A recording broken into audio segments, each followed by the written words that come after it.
Tá gravando. Beleza. Então, quero cumprimentar a todos com a Shalom. Hoje nós vamos falar de um assunto que é bem velado, né, bem escondido. A gente não vê muita informação sobre esse assunto nas escolas, nas faculdades, e é um assunto de relevância histórica, cultural e por que não dizer também bíblica e profética, né? Nós vamos ver que isso tudo tem a ver. Nós vamos falar hoje sobre a presença judaica, né, no Brasil, na construção do Brasil, na colonização do Brasil, como também a influência judaica, né, que nós tivemos. Nós vamos falar hoje sobre a nossa formação judaica no Brasil, né? Eu, como estou em Minas, vou até trazer algumas curiosidades, algumas tradições, costumes que nós herdamos da cultura judaica e que refletem no nosso cotidiano e nos nossos costumes, né? Nós vamos falar, então, sobre aquilo, sobre os cristãos novos, né? Os judeus que vieram para o Brasil, no descobrimento do Brasil, eles eram chamados de cristãos novos, né? E eu quero trazer aqui para a mesa algumas autoridades no assunto, né? E vou mostrar aqui, através do vídeo, algumas literaturas que eu tenho e que endossam aquilo que nós vamos falar hoje, tá?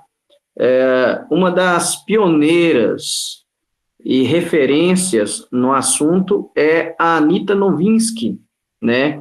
Tem este livro dela, que é de 82, A Inquisição, né? Ela faz um apanhado geral sobre a Inquisição, e isso tem a ver com... é algo que nós vamos falar no decorrer do vídeo, né? O que levou os judeus a virem para o Brasil foi justamente a fuga da Inquisição Católica, né? Então, por isso, esse livro é importante e endossa aquilo que nós vamos falar. Outro livro, agora bem mais recente, eu tenho aqui, já está na 5ª edição, o livro que eu tenho, também da Anita Novinsky, né?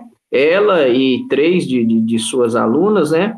A Daniela Levi, Eneida Ribeiro e Lina Gorenstein. Então, essa literatura também, né? Os judeus que construíram o Brasil, né? Então, nós vemos que a construção do Brasil foi e teve toda uma influência judaica, né? Na construção, na colonização, no desenvolvimento do Brasil, né? E pouca gente sabe disso, né? E agora, mais voltado para Minas Gerais, eu tenho 2 literaturas bem interessantes. Tem esse livrinho também aqui que é antigo, né? A Capitania das Minas Gerais, né?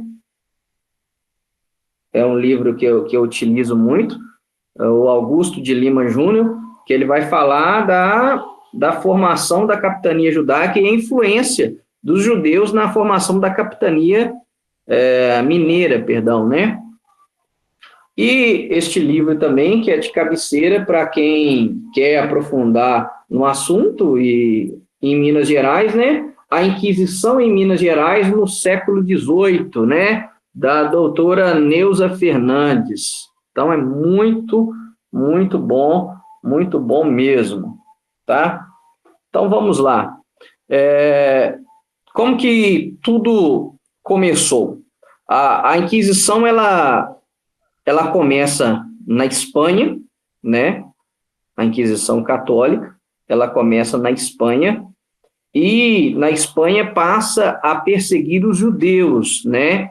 A Inquisição, ela perseguia toda fé, toda religiosidade que não fosse católica, né? Ela inicia-se na Espanha em 1492, né, no século XV. E quando ela é instaurada na Espanha através dos reis católicos, o contingente judaico que havia ali na Espanha, eles fogem para Portugal, né? E são mais de 100 mil judeus que fogem da Espanha e vão para Portugal, né, para se refugiar ali. Então, esse contingente judaico, ele sai da Espanha e vai para Portugal. Chegando em Portugal, eles se estabelecem na sociedade, se desenvolvem, né, porque a maioria dos judeus eles faziam parte da classe fluente, né? Todos eram alfabetizados, todos ocupavam cargos importantes na sociedade. A Espanha, ela perdeu muito nesse sentido, né? Porque o contingente judaico fazia parte da elite da Espanha. Eram os médicos, eram os advogados, eram os homens de negócio. Então, eram pessoas muito influentes. Então, a Espanha perde muito com essa saída dos judeus e com essa perseguição através da Inquisição. A Inquisição chega em Portugal em 1496, né, através do casamento de Dom Manuel com a filha do rei da Espanha. Então, há um casamento do Dom Manuel com a filha do rei da Espanha. Então, eles se casam, né? É um casamento totalmente político.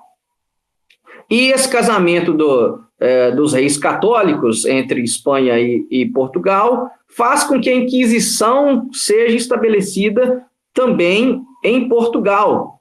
Só que o rei de Portugal, ele não foi tolo como o da Espanha. Falou, olha, eu não vou perder esse contingente judaico. São pessoas influentes, são homens de negócios, são pessoas letradas, pessoas da classe alta da sociedade. E o que ele faz? Ele força os judeus a se tornarem cristãos. Ele propõe o batismo forçado e diz, olha, só vai permanecer em Portugal aquele judeu que se tornar cristão. Então, muitos, para fugir da Inquisição, muitos, para não terem que deixar a Europa ali, para não terem que deixar Portugal, se convertem ao cristianismo católico. E tem algo interessante também, que o rei de Portugal, ele fez uma jogada, né, e que faz parte até de um dito popular nosso, né, que foi o seguinte: ele marca com o povo judeu de arrumar embarcações para aqueles que vão deixar Portugal. E era simplesmente uma armadilha. Então, todos aqueles que queriam fugir ali de Portugal para não terem que se tornar cristãos, para não terem que se tornar católicos, vão ali para esperar as embarcações do rei de Portugal. Só que as embarcações não chegam, e o que chega é uma multidão de católicos que forçam e fazem um batismo em pé, um batismo forçado sobre os judeus. Alguns foram arrastados até a bica ali do porto de Portugal e são forçados a serem batizados. E daí surgiu a expressão ficar a ver navio, né? Muitos ficaram ali a ver navios. Então, o rei de Portugal fez essa jogada, forçou, foi uma conversão literalmente forçada que os judeus sofreram. Alguns sofreram. E isso aconteceu que muitos, como foram forçados a mudarem de religião, continuaram ocultamente a praticar o judaísmo, né?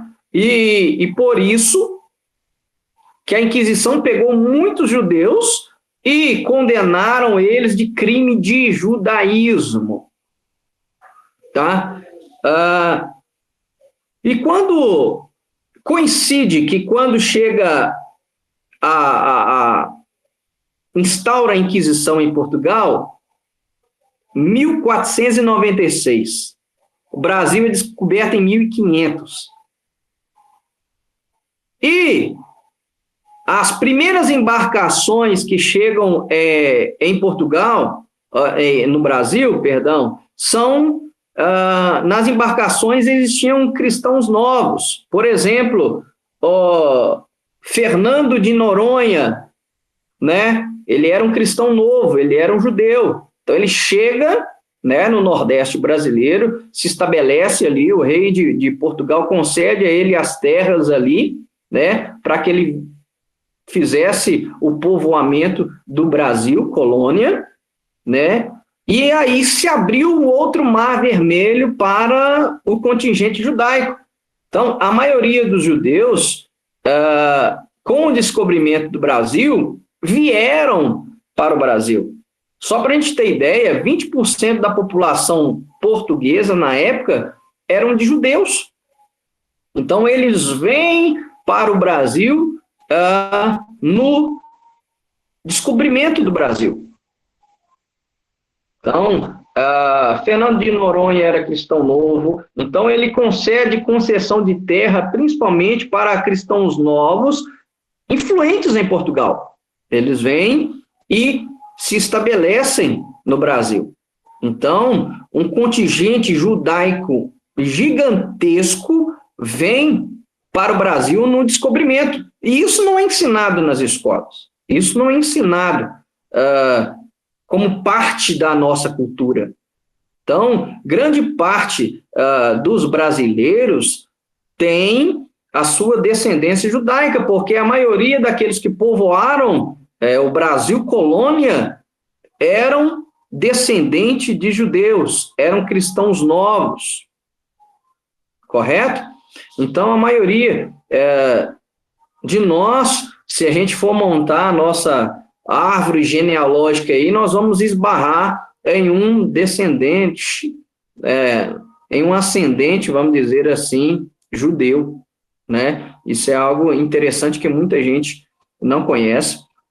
Eu até procurei, eu não achei, mas a Anita Novinsky, ela cita que houve um historiador, um poeta francês, que disse que a cada 4 portugueses que chegavam no Brasil, 3 eram cristãos novos. Só para você ver o número de judeus, de cristãos novos, que vieram para o território brasileiro. Então, nós temos sangue judaico correndo, né, em nossas veias, né? Então, existe até algumas explicações por que o nome Brasil, mas nós não vamos entrar nesse mérito, não. E algo interessante que eu quero mencionar aqui, a questão dos sobrenomes, né, que os judeus adotaram aqui no Brasil, né? E muita gente que tem esses sobrenomes deveria fazer sua árvore genealógica, deveria fazer uma pesquisa para descobrir a sua identidade, para descobrir a sua ascendência, né? Para a gente restaurar as nossas raízes que foram perdidas. Por quê? Com essa perseguição da Inquisição, que chega no Brasil também, nós devemos mencionar isso, né? como os judeus fogem de Portugal, os cristãos novos, e vêm para o Brasil, eles pensam, olha, nós estamos longe da Inquisição, estamos longe do rei de Portugal, aqui nós vamos poder voltar às nossas práticas judaicas, né, que eram feitas secretamente, né, e daí surgiram também vários costumes, né, por exemplo, e lendas, né, por exemplo, a lenda de que contar estrelas causa verruga, né? Isso tem a sua origem judaica. Por quê? Porque ao pôr do sol da sexta-feira, né, os judeus ensinam que aparecem as 3 primeiras estrelas, logo o Shabat chegou, o sábado judaico, né, o sábado bíblico. Ele é o pôr do sol da sexta-feira até o pôr do sol do sábado, do nosso sábado. Então, as crianças diziam para os seus pais e contavam lá, pai, 3 estrelas, já chegou o sábado, já chegou o Shabat. E a mãe, para ocultar a prática judaica dentro dos lares, o que ela fazia? Menino, não conta estrela, porque contar estrela dá verruga. Então, tudo isso era para ocultar a prática judaica que era feito secretamente dentro dos lares, né?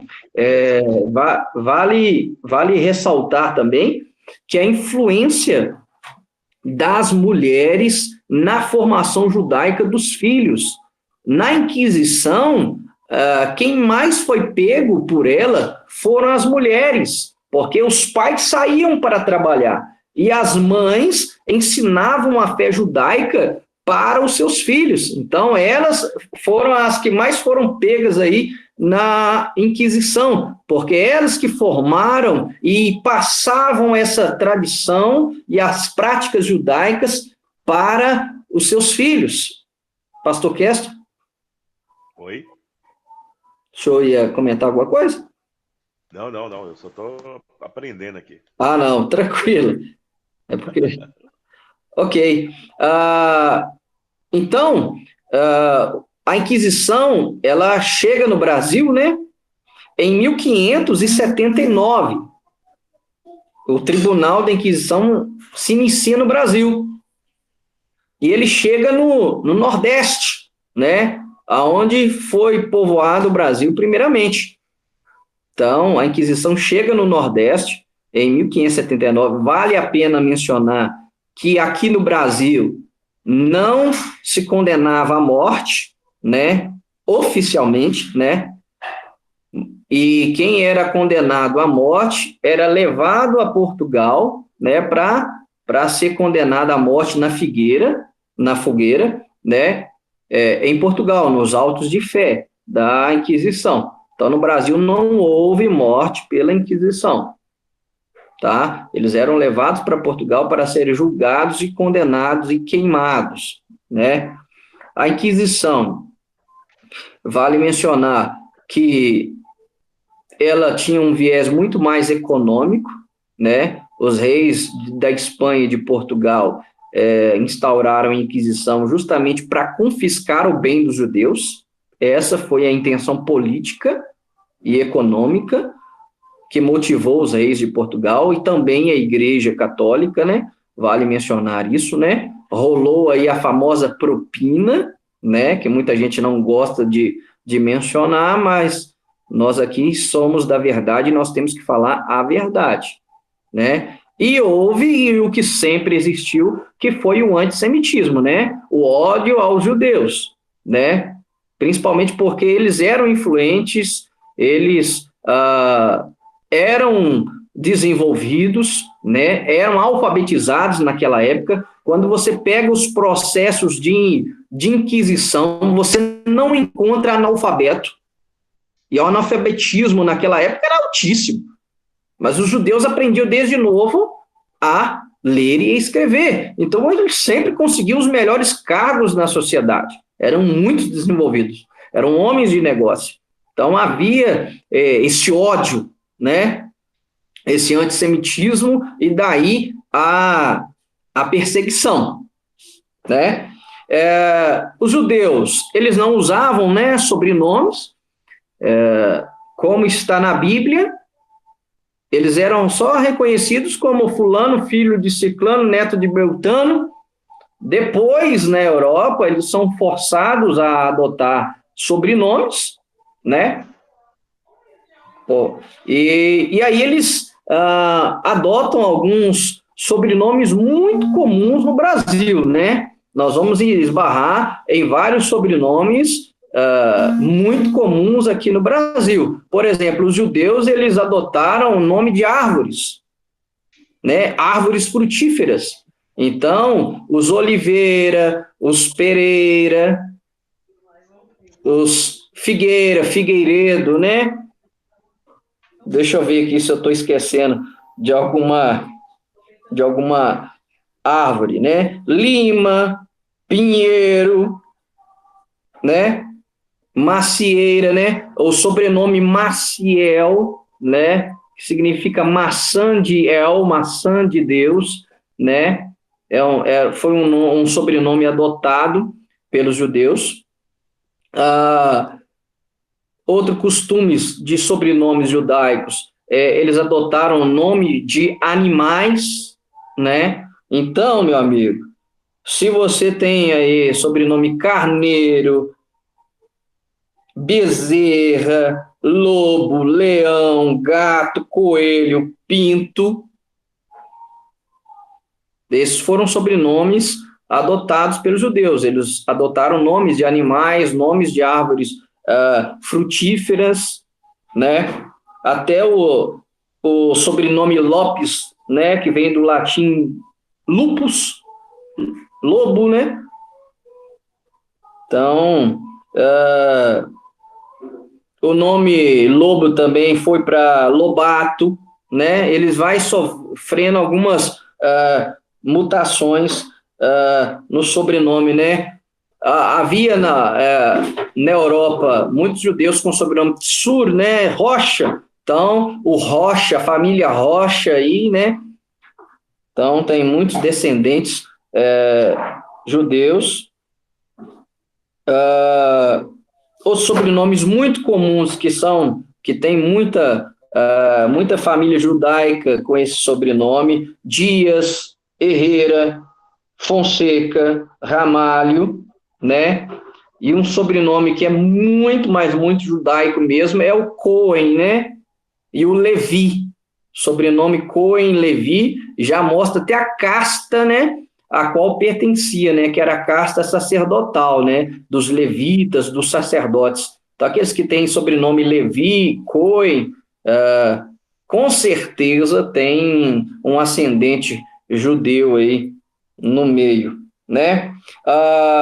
Os judeus adotaram também muitos sobrenomes dos lugares de onde eles vieram, né? Principalmente de Portugal, né? Miranda, sobrenome Miranda, por quê? Veio de Miranda, de Portugal, ali do norte de Portugal, né?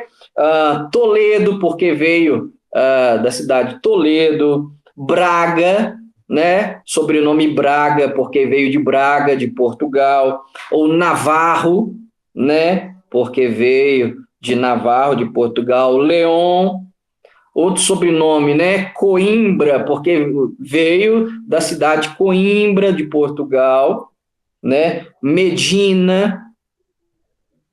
Então, nós temos aí esses sobrenomes aí que a maioria, eu não estou batendo martelo, mas a maioria tem um ascendente judaico nisso aí. E conforme você vai também fazendo a sua pesquisa genealógica, montando a sua árvore, você vai ver que o seu sobrenome vai mudar, né? Por exemplo, meu nome é Gerson Barros da Silva. Na minha árvore ali eu encontro Barros nas duas árvores, né? Até do meu lado paterno, que é Silva, quando vai subindo ali na ascendência, eu esbarro ali em ascendente com o sobrenome Barros. Então tem Barros dos dois lados e assim vai. Então é muito interessante essa questão dos sobrenomes. Por exemplo, a terminologia também por exemplo, por exemplo, o EZ ou ES, né? Por exemplo, Pérez, Lopes, Rodrigues, Gonçalves, Martínez. Essa terminologia aí é por causa da palavra Eretz, Eretz em hebraico, terra, né? Então isso é muito interessante também. Aí é mais para descendentes, não os descendentes sefaraditas, né, que são judeus de origem portuguesa, espanhola, do norte ali da África, do Oriente Médio, mas os Askenazi usa muito o final isk, né, igual a Anita Novinsky, né, porque esse isk quer dizer também de, né, então, por exemplo, Novinsky é porque é filho de Noven, e por aí vai. Então, esse ISK, essa terminologia ISK também, a terminologia Berg, né? Os Bergs aí da vida, né? Berg significa cidade, né? Então, vai falar de onde eles vieram também. Então, esse mundo aí dos sobrenomes, a gente vê que tem um contingente judaico muito grande, né? Agora eu quero falar também de alguns costumes, né? Que mostram com certeza nos outros estados aí também tem, né? Mas aqui em Minas Gerais nós temos muito costumes judaicos que perduraram, que perduram, que estão presentes principalmente no interior da grande Minas Gerais, né? Por exemplo, eu moro em Mariana, né? Aqui, pastor Kester, quem nasce em Mariana é chamado de gaveteiro, né? Muito bom, Pastor Gerson. A Gaveteiro? tradição é gaveteiro. Mas A qual o tradição, significado? hã? Por que chama de gaveteiro? A tradição corrente que é passada aqui é porque o marianense ele esconde comida dentro das gavetas. Chegou a visita, ele engaveta a comida, só para não ter que compartilhar a comida. Aham. Mas a versão judaica que a gente encontra aqui é porque na Inquisição qualquer pessoa podia delatar. Então, um vizinho ou alguém da Igreja Católica podia delatar qualquer pessoa. Então, aqueles que praticavam o judaísmo aqui nas Minas Gerais, principalmente aqui em Mariana, quando chegava alguém de fora, para não perceber que eles observavam a kashrut, as leis alimentares, eles escondiam a comida caché e colocava a comida treifá, a comida impura em cima da mesa para falar, não, aqui nós não temos essa de observar leis alimentares, não.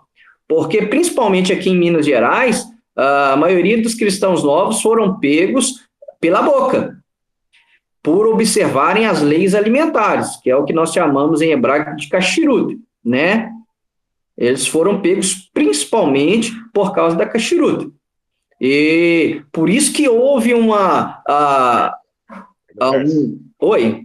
Pastor Gerson, muito interessante o que você tá colocando em pauta aí, porque você viu que desde essa época, até os mínimos de detalhes, né, Satanás utilizou as nações para oprimir o judeu nesse aspecto, né? Até na questão Sim. alimentar. Então, ou seja, nem a questão, as leis de dietética, eles poderiam seguir, né? E poucas pessoas sabiam. E muitas vezes as tradições que, por exemplo, de Mariana Gaveteiro, né? Por exemplo, essa expressão haver navio, eu jamais imaginaria que teria a ver com a situação de Portugal. A questão histórica que você passou aí, eu conheço um pouco, né? Não nessa profundidade que você tem sobre a questão dos cristãos novos, Sim. mas eu já conheci um pouquinho também. Mas são detalhes ricos que você está trazendo aí que a história, quando eu falo história com E, né? que a Sim. história aqui do Brasil não conta. Sim. E nós herdamos muita coisa, né? Principalmente o pessoal fala, né? Nossa, o mineiro ele é muito hospitaleiro, né? Mas não só o mineiro. Eu estou falando aqui para conhecedores da fé judaica. E a gente sabe que uma mitzvah muito importante para o judeu é o quê? A hospitalidade, né? Então, isso ficou impregnado, virou característica do mineiro. Não só do mineiro, do brasileiro, né? O brasileiro é hospitaleiro. E isso aí a gente vê várias pessoas que viajaram para o exterior, os brasileiros que viajam para fora, eles falam, meu Deus, mas que povo arrogante, que povo frio, né? O brasileiro é alegre, o brasileiro ele abraça, o brasileiro é hospitaleiro. E isso aí é uma característica que nós herdamos de quem? Do contingente judaico que veio para cá. Então, é muito interessante isso. Principalmente o mineiro, né? Essa piada eu aprendi até com o Chula, né? Como é que você sabe que o judeu morreu? É quando ele para de fazer isso aqui, ó. O Chula contou essa aí. Quando ele para de mexer os dedos contando dinheiro, você sabe, realmente ele foi embora, morreu. Então, o apego ao dinheiro, na verdade, nem é um apego ao dinheiro, né? Eles falam que o mineiro é mão de vaca, mas não, porque a Inquisição foi tão severa em Minas, porque o mineiro passou a ter medo de perder os seus bens, né? Porque a Inquisição era confisco de bens. O simples fato do cara ser delatado, sendo ele judeu ou não, praticante do judaísmo ou não, ele perdia os seus bens. Era confiscado os seus bens. Então, não é que ele é apegado, ele acabou tendo medo de perder os seus bens. Por exemplo, uma característica que nós brasileiros herdamos também é dar o famoso não corrupção, não estou falando de corrupção aqui, o jeitinho brasileiro. O brasileiro, ele dá jeito para tudo. Então, isso é uma característica que nós herdamos do judeu. Ele tinha os seus bens confiscados, ele tinha que desembolar, ele tinha que arrumar um jeito de voltar à ativa novamente. Por exemplo, ele era proibido por ter sangue judeu correndo em suas veias, ele não podia ocupar cargos do governo, ele não podia fazer parte da casta sacerdotal católica, ele tinha que provar pureza de sangue para ocupar certos cargos na sociedade. Então, ele tinha que dar o seu jeito. Daí, o jeitinho brasileiro que nós herdamos, né? A capacidade de sair de situações difíceis. E isso aí a gente herdou, né, dos judeus. Aqui para Minas, né, eles falam mineiro é desconfiado, né? Por que nós acabamos desenvolvendo esse perfil, essa característica? Por causa das delações. Então, o mineiro, para ele não ser pego na Inquisição, ele olhava para um lado e para o outro. Deixa eu falar com você um segredinho aqui. Então, o mineiro, ele tem eles falam que o mineiro é desconfiado, e essa característica nós herdamos principalmente por causa da perseguição da Inquisição aqui em Minas Gerais. Porque, como eu disse, a Inquisição ela chega no Nordeste, ela se instaura e se estabelece ali no Nordeste, mas o que acontece? Quando o ciclo de cana ele declina no Nordeste, coincide com a descoberta das minas de ouro, nas famosas Minas Gerais. Então, o contingente judaico que está no Nordeste, ele vem para as Minas Gerais. Então, só para vocês terem ideia, a antiga Vila Rica aqui, Ouro Preto, no século XVIII, ela tinha 70 mil habitantes, o mesmo tanto de habitantes que Ouro Preto tem hoje. Então, só para você ver como é que o povo desceu. Opa, o ouro, vamos para as Minas Gerais. Então, eles descem, o contingente judaico ele vem para Minas Gerais e estabelece aqui. Então, muitos costumes e tradições se desenvolveram aqui, permanecem aqui até hoje. Por exemplo, os frequentadores de boteco sabem muito bem, o cara vai beber uma cachaça, ele deixa um pouquinho da cachaça e joga fora. Essa aqui é para o santo, né? Isso é um costume totalmente desfigurado da tradição de se separar o copo, o cálice de Elias no Pêssah, na Páscoa. Deixavam à parte aquele que era do profeta Elias. Então, isso aí ficou de forma muito remota, desconfigurada na mente do descendente, que depois passa até a ser chamado de criptojudeu, porque ele não passa a guardar e a praticar o verdadeiro judaísmo. A Anita Novinsky, ela usa uma frase que diz que... Oi? Esse costume aí que você passou aí, ele teve o sincretismo em que época, mais ou menos? Tem a base histórica de jogar... Da época? Costume de jogar isso. E, pastor Keston, quando surgiu e iniciou, nós não temos. O que nós vemos até hoje, meu pai teve boteco. Na época da minha infância, eu lembrava das pessoas fazendo isso. Sim. Esse aqui é para o santo. Aqui em São Paulo, até hoje, você vê as pessoas fazendo isso. Então, quando iniciou, não. Mas isso aí é porque estava impregnado na cultura judaica. Né? Outra expressão, né? O espirro, né? O Raim Tovim, né? Deus te crie. Quando a pessoa espirra, ou diz para outros, Deus te crie, né? O Raim Tovim dos judeus, né? Deus te crie.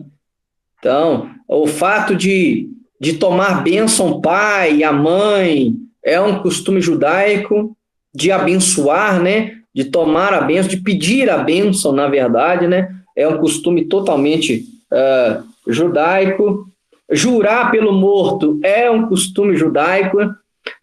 Tem até uma expressão, não é típica aqui de Minas, não sei aí de São Paulo, quando acontece uma tragédia, maçada, eu acho que isso aí é mais para o Nordeste, né? Nordeste. Eu não acredito que seja. O pastor Gerson, sim. Essa questão de jurar pelos mortos, tem alguma associação com a oração do Kadish? Faz mais, tem mais relação com o respeito pelo morto mesmo, né? Porque o judeu ele tem ele quer suscitar e quer manter a memória do ente querido, né? Então ele jura, como é algo sagrado para o judeu, né? O nome, sendo a pessoa viva ou não, meu Deus, não, eu juro pela minha mãe. Então isso é uma prática judaica. Jogar aqui, pastor Kester, eu vi no interior aqui das Minas Gerais esse costume sendo praticado, jogar um pouco de terra em cima do caixão antes de sepultar o morto é uma prática judaica que eu encontrei aqui nas Minas Gerais. Mas não sabia, não. Eu não sei se aí se tem costume, mas aqui em Minas Gerais existe o costume de varrer de fora para dentro de casa. Não varrer para fora. A minha avó fazia isso. Pois é um costume judaico. Em honra a Mezuzá, que ficava na porta, no umbral da porta, né? Aquela caixinha lá com Deuteronômio 6, Deuteronômio 11, para quem não sabe, chama Mezuzá, né? Então, em honra a Mezuzá, eles varriam de fora para dentro, em respeito a Mezuzá. Então, herdou esse costume. Existe o costume de acender vela na sexta-feira, né? Arrumar a casa na sexta-feira. Isso tudo é prática judaica, né? Tem até uma expressão que a gente usa também, passar o mel na boca. Fulano passou mel na boca de ciclano. Esse passar mel na boca aí é por causa do ato da circuncisão, né? Passava-se um pouquinho de mel nos lábios do bebê quando ele era circuncidado no 8º dia. Então, esse passar o mel na boca aí é um costume, é uma expressão judaica também, né? A expressão de passar a mão na cabeça. Ah, fulano está passando a mão na cabeça de ciclano. Isso aí é uma expressão judaica também. Muito bom. Então, isso aí tudo faz parte da nossa identidade judaica que ficou impregnado no nosso povo, né? Então, é isso, pessoal. Então, falei bastante aí. Tem mais coisa para falar, né? Mas eu vi aqui, já falta. Falei bem. E aí eu passo a bola aí para o pastor Keston. Muito bom. Eu confesso que eu aprendi bastante com a aula do irmão aí, né? E tem edificado. A questão histórica, eu sabia, a base eu sabia, mas esses detalhes aí, né, que você trouxe, veio luz para muitas coisas. Então, o que é muito interessante que você trouxe, o pastor Gerson, é que a nossa cultura, o brasileiro, ele não conhece a sua própria cultura, né? Não E a conhece. influência, e você pode ver que as escolas, elas camuflaram, né, essa influência judaica, né? Você fala muito aqui a influência italiana, influência alemã, Sim. japonesa, mas não fala da influência judaica na cultura que nós temos. Aqui em São Paulo, antigamente o bairro do Bom Retiro, hoje é um bairro considerado um bairro de chinês, né? Mas o bairro do Bom Retiro, ele era um bairro judaico aqui em São Paulo. E no Olha começo só. do século, por volta de 1930, mais ou menos, os judeus migraram para o bairro de Higienópolis, né? No entanto, que a primeira sinagoga messiânica do Brasil começou lá em Higienópolis, né? Por volta de 1950, por um judeu de origem americana chamado Daniel Woods, né? E hoje o seu filho está lá até hoje, né? Eles são uma sinagoga messiânica de aproximadamente umas 60, 70 pessoas. Ela tem um aspecto tradicional ali. E eles estão ali no bairro de Higienópolis. E o bairro de Higienópolis, aqui em São Paulo, hoje é considerado um bairro judeu, né? Então isso é muito interessante que você trouxe aí. E o pastor Gerson, você trouxe algo muito interessante na parte da Inquisição, né? E depois que a Inquisição acabou, né, o caso mais famoso que você conhece da época da Inquisição foi o de Miguel Servetos, né, que era um judeu messiânico também, que cria, no caso, em Yeshua, que foi morto por Calvino, isso aqui todo mundo conhece. Mas por volta de 1830, já no final da Idade Média, a primeira sinagoga messiânica a ser instituída, se não me falha a memória, por um judeu de origem ucraniana chamado Yosef Rabinovich, né? Ele, por volta de 1830, ele trouxe a primeira sinagoga messiânica. E esse movimento, por exemplo, quando se fala, acho que a maioria das pessoas que estão assistindo aqui já fizeram seminário teológico. Por exemplo, eu tenho um seminário teológico no caso, é dos batistas, né? E não ensina isso que eu vou falar aqui, né? Fala sobre a reforma, mas eles não abordam sobre a reforma radical. E a reforma radical, ela teve em seu maior contingente judeus, né? E a grande maioria deles, pastor Gerson, eram cristãos novos, né? Que receberam Yeshua como Messias e queriam voltar aos princípios das raízes da fé, né? Então, ou seja, você vai encontrar um ministro, um pastor presbiteriano chamado Harry Ellison, né? Que lá na Inglaterra ele também quis voltar aos moldes, né? Das raízes da fé, né?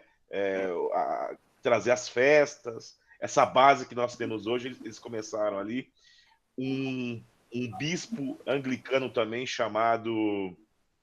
É, é, é, eu não vou lembrar o nome dele agora, mas tem um bispo anglicano também. No caso, Levi, né? Ele chama Levi. Esse bispo anglicano também, ele voltou às raízes da fé também, que é algo muito interessante. Você vai encontrar também na Inglaterra Carl Schurz, né? Que ele praticamente foi a mola propulsora do movimento dos israelitas da Nova Aliança, né, que posteriormente já migraram posteriormente para os Estados Unidos da América, e ali deu origem também ao que hoje é chamado o MJC, que é a União Messiânica dos Judeus Crentes.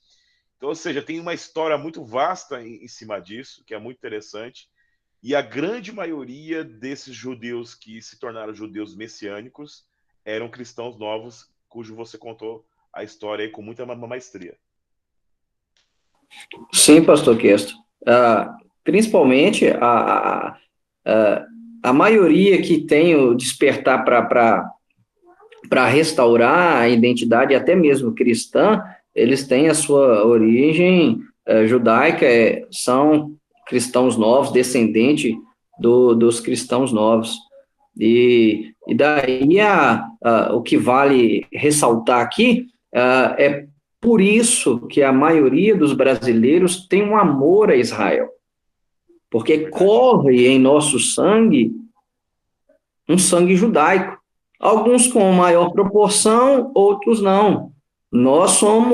A maioria de nós somos descendentes das tribos perdidas, dos dispersos, da diáspora, né? E por isso o movimento messiânico tende a crescer no Brasil, por causa desse amor e por causa da nossa identidade oculta, por causa da nossa origem. No livro da Anita Novinsky, ela pega até uma profecia de Jeremias 31:16. Ela resume assim: assim diz o Senhor, reprime a tua voz de choro e as lágrimas de teus olhos, pois os teus filhos voltarão da terra do inimigo, né? Então, esse retorno nosso às raízes judaicas das escrituras e da nossa fé tem tudo a ver com a nossa identidade oculta, né? Com a nossa identidade judaica. Repito, alguns menos, outros mais, mas todos nós, como o Brasil se misturou, houve uma assimilação, né? A maioria dos cristãos novos, dos descendentes de judeus, se assimilaram. Muitos hoje estão restaurando e têm respaldo para isso, para restaurar suas raízes judaicas, né? Muito bom, muito bom, muito bom mesmo. Quando a gente for fazer um estudo teológico, um estudo sobre a história da igreja, eu tenho uma ferramenta muito boa aqui também de histórica para falar sobre os judeus aí, né, crentes e a sua relação também com os cristãos novos. Muito interessante. Eu particularmente gostei muito do estudo que o irmão passou, foi um estudo muito rico, né? Muito rico mesmo, e tem vários estudos aí bastante mais amplos, né? Como a Roberta disse, por exemplo, eu tenho o sobrenome, no caso de Oliveira, e eu sei também que eu posso ter o sangue. Eu acho que aqui no Brasil nós somos uma nação muito miscigenada, né? Muitos aqui têm sangue italiano, tem sangue negro, tem sangue de português, por exemplo. Eu tenho sangue negro com português, né? Então, ou seja, existe um resquício muito grande de eu poder ser também um descendente desses judeus, que no caso cristãos novos, né? E assim, e por gostar muito da cultura judaica, eu sou um grande admirador da cultura judaica, que na realidade a cultura judaica ela é uma cultura bíblica. Então, né, às vezes esse carinho, essa vontade também. Não tive a oportunidade, pastor Gerson, ainda de conhecer Israel, como você teve, mas espero um dia estar lá, né, para conhecer também. Em nome de Yeshua. A maioria daqueles que têm descendência portuguesa tem a sua ascendência judaica, a maioria. Igual de 4, 3 ser cristão novo é muita coisa. É muita coisa. Ou seja, e é algo que, né, por exemplo, só dão crédito porque a doutora Anita Novinsky, ela é uma doutora aqui da USP, aqui, né? Sim, sim. Eu puxei a questão, né, O a trabalho dela é bibliografia muito dela. sério. um trabalho muito sério, é um estudo acadêmico que você está Sim. passando aqui, pastor Gerson, e com muita maestria, com muita maestria. Eu confesso para você que não li o livro dela inteiro ainda, mas o pouco que eu já li, eu vi muitas coisas boas ali que vai agregar no meu conhecimento. Sim, tem muita coisa boa. Para quem quer conhecer a história não contada, né, do Brasil, vale a pena ler. É verdade. E, e tem muita influência judaica, principalmente aqui em Minas Gerais, os Inconfidentes, né, da Inconfidência Mineira, a O maioria era Tiradentes era cristão dele, né? novo, era descendente de cristão novo, porque Isso, o isso. brado deles era liberdade, né, oprimidos na Europa, inspirado pelo iluminismo da França. Verdade. Chegaram aqui e quiseram gritar liberdade, liberdade religiosa, liberdade política, liberdade econômica, e aconteceu a Inconfidência Mineira. E dizem que o Tiradentes era judeu também, né, o pastor Gerson? Sim, ele era descendente cristão novo. O mentor da Inconfidência Mineira, Cláudio Manuel da Costa, cristão novo. Eu, Mas é isso até, aí. os, até os próprios bandeirantes mesmo, né? Afonso Sim, Tavares, né? sim. O Borba Gato, Fernão Pagado, Dias. Fernão Dias, Fernandinho, hein? Fernão Fernandias, Dias foi um desbravador, ele com a sua turma que chegou aqui nas Minas Gerais. Os exatamente. bandeirantes eram cristãos novos. Ou seja, existe uma influência judaica aqui no Brasil muito forte. Eu creio que até por causa disso, pastor Gerson, o nosso país é muito abençoado, né? Em terras, em água, em Sim, riquezas naturais. É algo muito interessante isso. isso é verdade. Interessante, assim, que... Shalom, pessoal. Shalom, É, Fala, Valentina.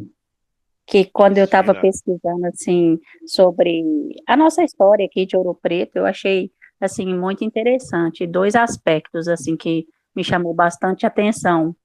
Dos casos que foram levados, né, lá para o Tribunal da Inquisição, a maioria, quando você vai olhar, eram parentes, né, e aí foram pessoas, né, criadas ali no catolicismo, que foram batizadas, mas aí eram acusados, né, da, da guarda, do Shabat ou de algum jejum, e a maioria deles, quando você olha, eles nas confissões, né, nos depoimentos, eles confessaram que foram ensinados pela mãe, né, aos 11, 13 anos de idade.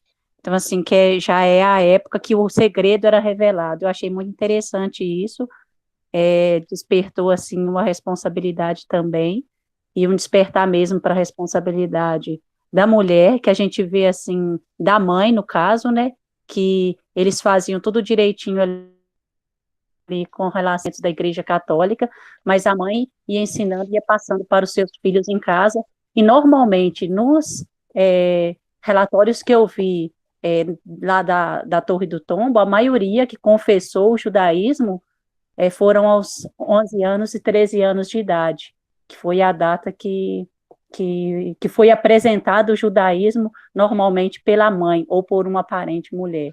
Eu achei interessante isso. Outro aspecto também é que aqueles que chegavam primeiro, eles iam meio que direcionando para aqueles que vinham depois. Você vê, assim, alguns judeus que mexiam, por exemplo, com fazendas nos caminhos aí, São Paulo, para as Minas, veio criando fazendas, né? Então, às vezes, tinha um judeu que fornecia carne aqui para as Minas, ao mesmo tempo, ele fornecia para o Rio, fornecia para São Paulo, e também até exportava já nessa época. Então, assim, às vezes o pai estava aqui em Minas, colocava um filho, um sobrinho em outros estados, ou nesses caminhos aí, para a formação de fazendas, então eles já iam ligando um ao outro. Então, quando pegava um, normalmente pegava muitos. Mas você vê essa união deles aí em essa preocupação mesmo com o bem-estar dos outros, né? Muito bom. Muito bom, Cristina. Excelente aula aí também, viu?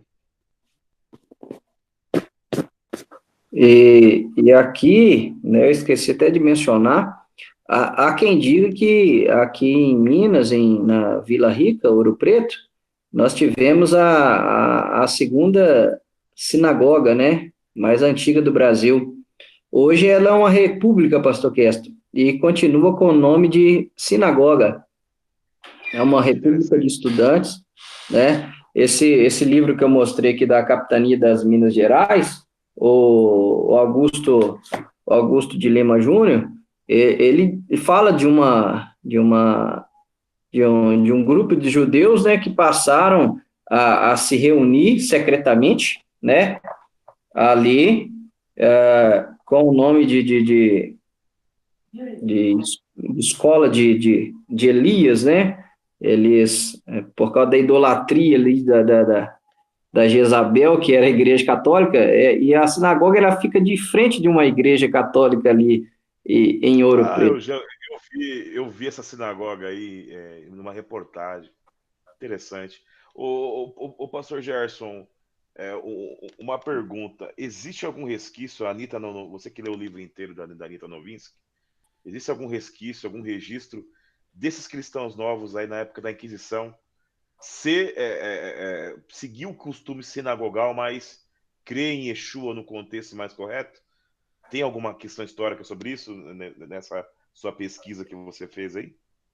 Não, ela não entra nesse mérito, não. Ela não chega a abordar nas obras dela, não, ela não chega a abordar dos messiânicos, não, dos judeus messiânicos, não.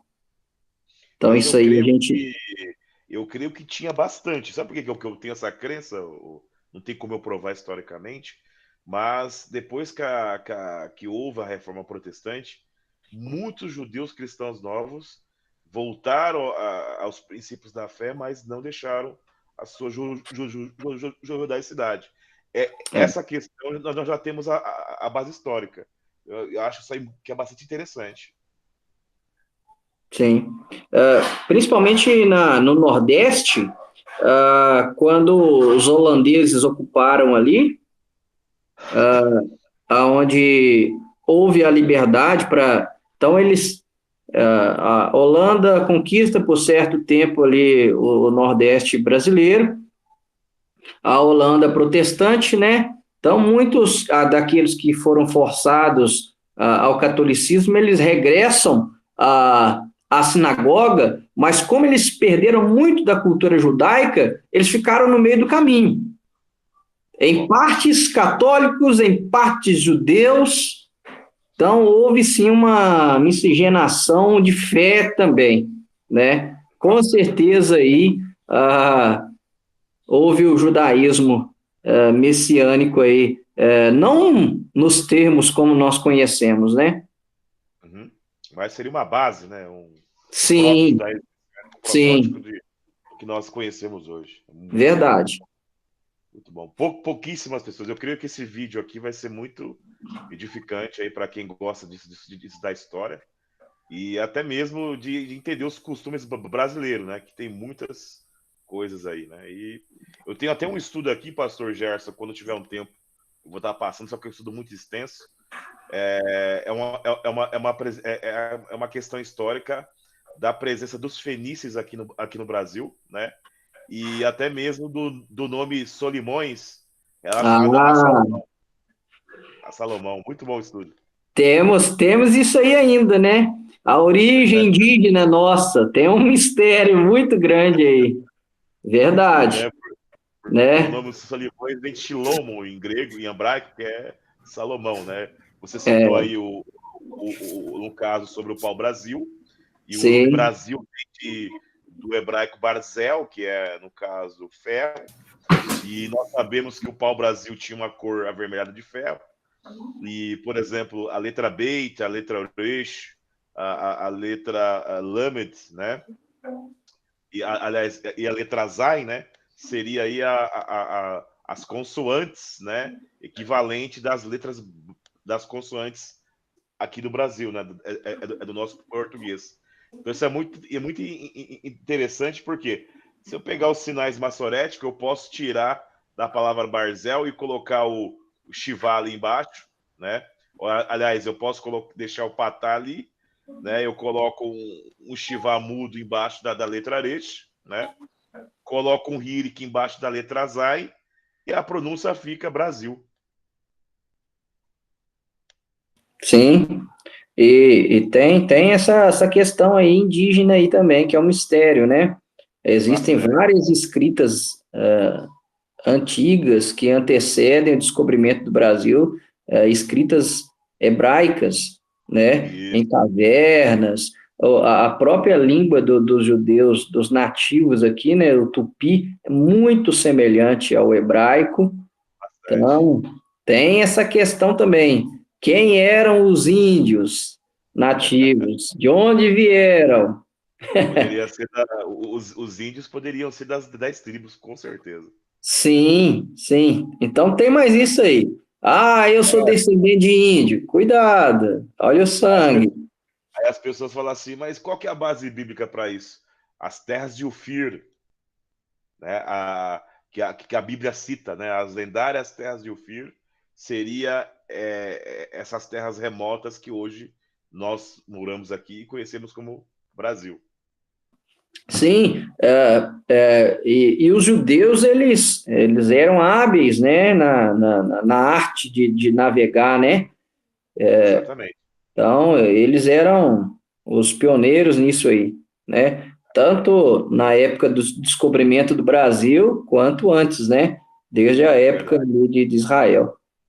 É verdade, verdade. É muito bom mesmo, muito bom. Pastor Gerson, eu confesso que eu aprendi muito. Os irmãos que quiserem a oportunidade que eu estava falando aí, perguntar para o pastor Gerson, fica à vontade. O pastor Gerson. Então não pode judiar, hein, Jobson? Não. Essa é uma expressão também judaica. Ah, é? Não pode judiar. Um xingamento para xingar é algo pejorativo, né? Ah, fulano está judiando de mim. Judiar vem de judeu. Olha só. Bacana. Eu só queria pedir uma gentileza depois, se o senhor puder encaminhar para a gente o nome dos livros, né? O pessoal perguntou aqui no chat, eu não soube responder, aí por isso que eu ainda não respondi o chat, mas se eu puder depois encaminhar ou no WhatsApp do pastor Gerson, ele me passa, ou do pastor Gerson, ele me passa e eu repasso aqui para o pessoal, e também para a gente poder deixar na descrição do vídeo, lá no canal lá do pastor Kerston. Ah, sim. Tá, eu mando sim. E só fazer mais uma observação aí, fiquei muito feliz de saber que eu sou conterrâneo aí do senhor, eu sou também de Minas Gerais, ali da Zona da Mata Mineira, Juiz de Fora, minha cidade natal é São João. E eu fui lembrando, conforme o senhor ia falando, eu fui lembrando ali, eu falei, caramba, que coincidência. Pois é. Mas é isso. Tem pesquisadores fortes aí em Juiz de Fora sobre esse assunto. Inclusive me procuraram quando viram ali a reportagem, né, que eu estaria falando sobre esse tema aqui em Mariana, me procuraram, o pessoal de Juiz de Fora. Eles têm um trabalho muito, muito bom aí de pesquisa sobre a população aí de Juiz de Fora e a sua origem judaica. Viu, pastor Gerson, eu vi a sua entrevista lá, foi muito boa mesmo.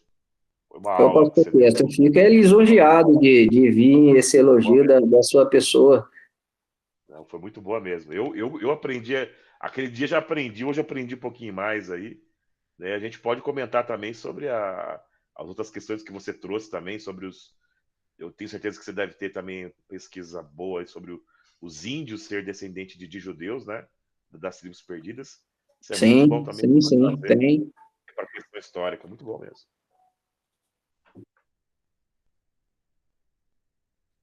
Tem mais alguém para falar? Para deixar o pastor Gerson descansar? Ou lembrar de algum costume judaico, né? É verdade. Queridos, boa noite, tudo bem com todos aí? Boa noite. Ô, meu irmão, boa noite. Primeiramente, eu agradecer o convite aí do pastor Wagner, né? Antes eu só ouvia falar de vocês, né? Agora os meus olhos podem vê-los. mas é um privilégio, né? A gente trabalhei com o pastor Wagner lá na mesma empresa aproximadamente quase 2 anos, e eu ouvia falar muito de vocês aí, e ele foi compartilhando parte do conhecimento dele com a gente lá, e como diz, né, bem leigo ainda, mas disposto, né, a aprender, a crescer e a absorver todo o conhecimento possível. Então é um privilégio estar participando dessa reunião com vocês aqui, e aprendi muito mesmo. Eu cheguei a ver alguns vídeos no canal do YouTube, até me inscrevi lá, né, e é isso aí, vamos prosseguindo aí. Eu fui um dos que perguntei no chat aí, né, o nome de alguns livros, né, para a gente aprofundar um pouco mais nesses assuntos aí. Muito bom. Amém, meu irmão. Nós vamos colocar lá o nome dos livros na descrição do vídeo lá. Muito bom. Vamos difundir o conhecimento. Isso aí. Desde já, obrigadão, gente.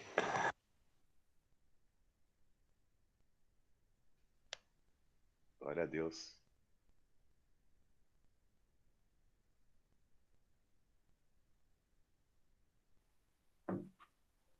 E eu acho que é isso, viu, Jobson? Se ninguém tiver mais perguntas, Jobson, a gente pode estar encerrando, né?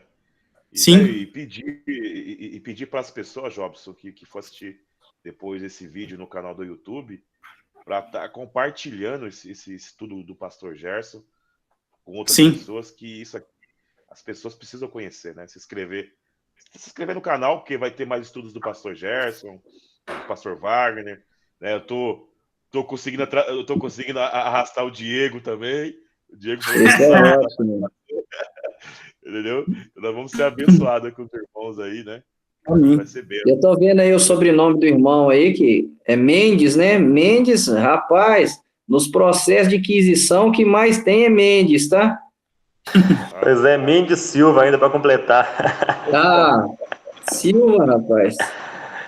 Achei do Silva a aí, cada ó. 10, 9 é Silva. Pois é, desse jeito.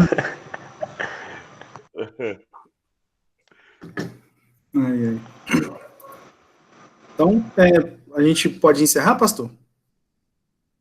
Amém.